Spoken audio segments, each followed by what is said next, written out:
সাম্প্রতি নির্বাচনী জনসভাগুলোতে তারেক জিয়া বাংলাদেশের উন্নয়ন এবং মেগা প্রকল্প নিয়ে উল্টাপাল্টা কথা বলা শুরু করেছে। তার ভাষ্য মতে বাংলাদেশের মেগা প্রকল্পগুলো যেগুলো বাস্তবায়ন করেছে শেখ হাসিনা, তার দল আওয়ামী লীগ ক্ষমতায় থাকতে যে উন্নয়ন কার্যক্রমগুলো বাস্তবায়ন করা হয়েছে সেগুলো সেলফ নাকি অর্থ অপচয়, সেগুলো নাকি অতিরিক্ত দুর্নীতির কারখানা, মেগা প্রকল্পের নামে নাকি দুর্নীতি করা হয়েছে। তাহলে মেগা প্রকল্পের নামে দুর্নীতি হয়ে গেলে আপনি মেগা প্রকল্পগুলো কেন ব্যবহার করবেন? বন্ধ করে দেন, জনগণকে বলেন যাতে সেটা ইউজ না করে। আবার আপনি নতুন নতুন মেগা প্রকল্প আনার প্রস্তাবও দিচ্ছেন, নির্বাচনী জনসভায় বলতেছেন আমরা পদ্মা ব্যারেজ করে দেব, আমরা পদ্মা ব্যারেজ নির্মাণের কাজে হাত দিতে চাই। তাহলে আপনি তো ফেরেশতা, আপনি দুর্নীতি করবেন কেন? আপনি আবার পদ্মা ব্যারেজ করতে চাচ্ছেন, আপনি আবার মেগা প্রকল্প করতে চাচ্ছেন, মেগা প্রকল্প তো দুর্নীতি, তাহলে আপনি দুর্নীতি করবেন কে জানে শুনে? আবার ঠাকুরগাঁয় মির্জা ফখরুল ইসলাম আলমগীর যে বলতেছে যে গত ইলেকশনে শুধু কেঁদেছি, এবার কাজ করার সুযোগ চাই। তাহলে এক মুখে দুই কথা হয়ে গেল না, এক দলে দুই কথা হয়ে গেল না? একদিকে মির্জা ফখরুল ইসলাম আলমগীর জনগণের কাছে যায়া কাজ করার সুযোগ চাচ্ছে, অন্যদিকে তার দলেরই চেয়ারপারসন বাংলাদেশের উন্নয়ন প্রকল্পগুলোকে বলছে অতিরিক্ত অর্থ অপচয়। তাহলে জনগণ কোনটা নিবে? এইখানে একটা সূক্ষ্ম কারচুপি আছে। 10% এই কমিশন বাণিজ্যের যে কারসাজি, সেটা নিয়ে আজকের ভিডিও। এই যে মেগা প্রকল্প, এই মেগা প্রকল্পগুলোর পেছনে আলটিমেট ইনভেস্টর কারা?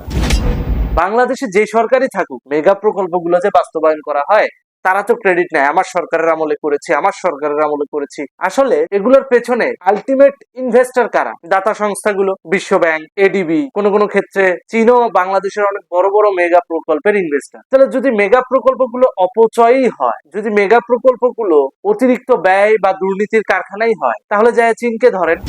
তারেক জিয়ার যদি হ্যাডম থাকে তাহলে চীনকে যায় ধরুক, কারণ এই মেগা প্রকল্পগুলো কিন্তু কোনো দেশীয় ঠিকাদারি প্রতিষ্ঠান বাস্তবায়ন করে নাই, চীনা ঠিকাদারি প্রতিষ্ঠান বাস্তবায়ন করেছে। তাহলে তারেক জিয়ার কি সেই সাহস আছে যে চীনা ঠিকাদারি প্রতিষ্ঠানকে যায় কলার ধরে বলবে তুই আমার দেশ থেকে দুর্নীতি করছিস? কারণ ইনভেস্টমেন্ট ওদের, বিনিয়োগ ওদের, টাকাও ওদের, এমনকি ঠিকাদারি প্রতিষ্ঠানটাও ওদের। এখানে আওয়ামী লীগের দোষ কোথায়? আওয়ামী লীগ দুর্নীতি করলো কোথায়? আওয়ামী লীগ শুধু এই কার্যক্রমগুলো বাস্তবায়ন করছে যাতে জনগণের জীবনযাত্রা সহজ হয়, যাতে মিরপুর থেকে মতিঝিল আসতে 20 মিনিট হইলেই যথেষ্ট মেট্রো রেলে, এই পরিস্থিতিটা যাতে তৈরি হয়, যাতে ঘন্টার পর ঘন্টা জ্যামে সিএনজিতে বসে সময় অপচয় করতে না হয় যাত্রীদের, মিরপুর থেকে মতিঝিল আসতে যেন ঘন্টার পর ঘন্টা ব্যয় না করতে হয়, এজন্যই মেট্রো রেল করা। আর এই মেগা প্রকল্পগুলো কিন্তু দাতা সংস্থার বিনিয়োগেই করা। শেখ হাসিনা তার ঘরের থেকে আইনা দেয় নাই, সেটা কিন্তু সে তার ফেস ভ্যালু ব্যবহার করে বিনিয়োগ এনে তারপর বাংলাদেশে এই মেগা প্রকল্পগুলো বাস্তবায়ন করেছে। That is the reality. আর বাংলাদেশে এই যে এত এত বিনিয়োগ হবে, এত এত মেগা প্রকল্পগুলো হবে, এইটা এই যে বিনিয়োগের যে ক্ষেত্র, পরিবেশ, এই পুরো পরিবেশটা তৈরি করে দিয়েছে শেখ হাসিনা। কারণ আপনারা 2001 সাল থেকে 4 সাল যেই ত্রাসের রাজত্ব কায়েম করছেন, বড় বড় বিনিয়োগকারীরা তো দূরের কথা, লোকাল বিনিয়োগকারীরাই তো, বড় বড় বিনিয়োগকারীরা তো দূরের কথা, লোকাল বিনিয়োগকারীরাই তো মনে করেন বাংলাদেশে বিনিয়োগ করার আগে 7 বার ভাবছে বিনিয়োগটা করব কি করব না। That is the reality. তো সেই জায়গায় আপনাদেরকে সাইজ করে বাংলাদেশে একটা বিনিয়োগের পরিস্থিতি বা এনভায়রনমেন্ট বা পরিবেশ সেটা তৈরি করে শেখ হাসিনা এত বড় বড় মেগা প্রকল্পগুলো বাস্তবায়ন করলো যাতে সাধারণ মানুষের জীবন মান উন্নয়ন হয়। সেখানে আপনি নির্বাচনী পথসভায়, জনসভায় যে বলতেছেন মেগা প্রকল্পের নামে অর্থ অপচয় করা হয়েছে।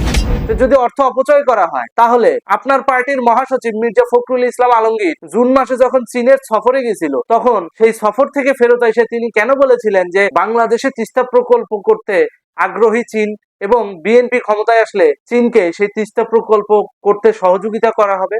ও, ওই জায়গায় কমিশন আছে তাই না, ওইটা ভাল লাগে, ওই মেগা প্রকল্প ভাল লাগে। তো শেখ হাসিনার সময় তো এই চীনই করছিল, দাতা তো একজনই, দাতা সংস্থা তো একটাই। এই জায়গায় তাহলে কেন দ্বিচারিতা হবে? ও, আপনারা করলে ভালো আর শেখ হাসিনা বিনিয়োগ করলে সেটা হয়ে যায় অপচয়, সেটা হয়ে যায় হচ্ছে রাষ্ট্রীয় বেশি ব্যয় করতেছে শেখ হাসিনা, এই ধরনের প্রোপাগান্ডা তখন চলে আসে, তাই না? নাটক পাইছেন? যখন আপনারা চীনে যায় চীনের পা ধরে সালাম করে প্রজেক্ট নিয়ে আসেন, তখন সেটা অপচয় হয় না, তখন সেটা ব্যয় হয় না। আর যখনই শেখ হাসিনা তার নিজের ফেস ভ্যালু ব্যবহার করে বাংলাদেশে বিনিয়োগ নিয়ে আসে, তখন সেটা হয়ে যায় মেগা প্রকল্পের দুর্নীতি। নাটক পাইছেন? আসলে 17 বছর আপনাদের অর্জনটা কি? জিরো। আপনাদের অ্যাসেট একটাই, শেখ হাসিনার বদনাম করে রাজনীতির মাঠে টিকে থাকবে। এটা ছাড়া আপনার আর কোনো অ্যাসেট আছে? নাই। জুন মাসের 30 তারিখে চীন থেকে ফেরত আসার পর, অর্থাৎ চীন সফর থেকে ফেরত আসার পর মির্জা ফখরুল ইসলাম আলমগীর কি বলেছিলেন চলেন শুনে আসি। তিস্তা প্রোগ্রাম নিয়ে আমরা আলোচনা করেছি এবং আমরা আমাদের যে মানে প্রয়োজন সেই প্রয়োজনটা আমরা ব্যাখ্যা করেছি এবং তারা এটাতে ইতিবাচকভাবে সাড়াও দিয়েছেন, এটার উপরে তারা কাজ করছেন। আমরা অবশ্যই তাদের যে প্রস্তাব যদি তারা দেয় সেই বিষয়টা আমরা ভবিষ্যতে যদি আমরা কখনো সরকার পরিচালনার দায়িত্বে আসি তখন সেটা আমরা অত্যন্ত ইতিবাচকভাবেই দেখব বলে আমরা বলেছি। দেখলেন তো, চীনকে তিস্তা প্রকল্প দিয়ে দিবে, আর এই জন্য উত্তরবঙ্গে তার এমপি হওয়ার দরকার।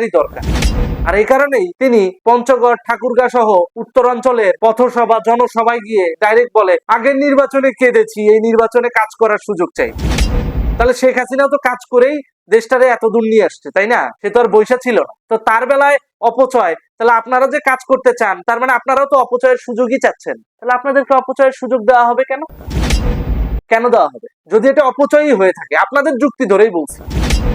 এই বিষয়গুলো পুরোপুরি চরিত্র হননের পর্যায়ে পড়ে। আপনারা রাজনীতি করবেন, করেন জনমুখী ভাবে করেন, যে জনগণকে আমরা এই দিব ওই দিব এই দিব, এই চিন্তা করেন। আপনারা জনগণের জন্য কি করতে পারবেন সেই জিনিসটা জনগণের সামনে তুলে ধরেন। সেটা না করে আপনাদের অস্ত্র একটাই, শেখ হাসিনার বদনাম করা। এটা দিয়ে কি আপনারা কি রাজনীতির মাঠে কি করতে পারবেন? এই চরিত্র হননের রাজনীতি করে আপনার লাইফে কি করতে পারবেন? আপনারা জনগণের জন্য আলটিমেট কি প্ল্যান রেখেছেন? আগামী 5 বছর আপনারা জনগণের জন্য কি করবেন? তারেক জিয়ার স্টেটমেন্ট অনুযায়ী বলি, সে একদিন বলেছিল যে বিএনপি ক্ষমতায় আসলে $1 ট্রিলিয়ন অর্থনীতিতে ঢুকবে বাংলাদেশ।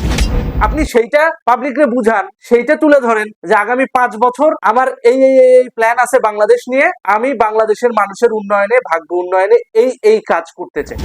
অতীতের সরকার এই মেগা প্রকল্প করেছে, আমরা এগুলো করার মাধ্যমে ভবিষ্যতে এই করব, এটার মাধ্যমে আপনাদের এই সুবিধা আসবে। এটাই তো।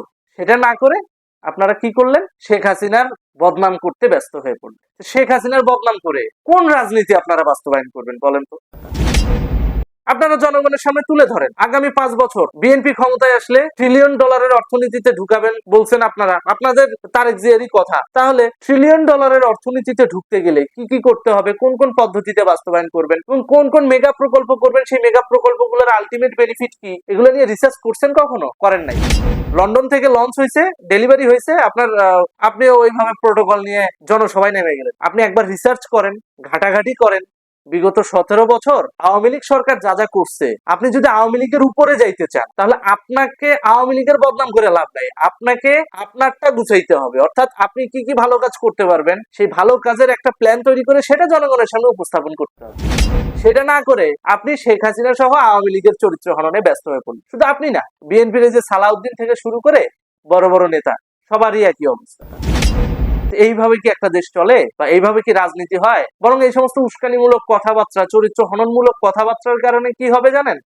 দুই দলের ভিতর ওই সংঘর্ষের পরিস্থিতি এটা থেকেই যাবে। এটা আর সম্প্রীতির রাজনীতিতে কখনো আসবে না। আসলেও সেটা ক্ষণস্থায়ী হবে।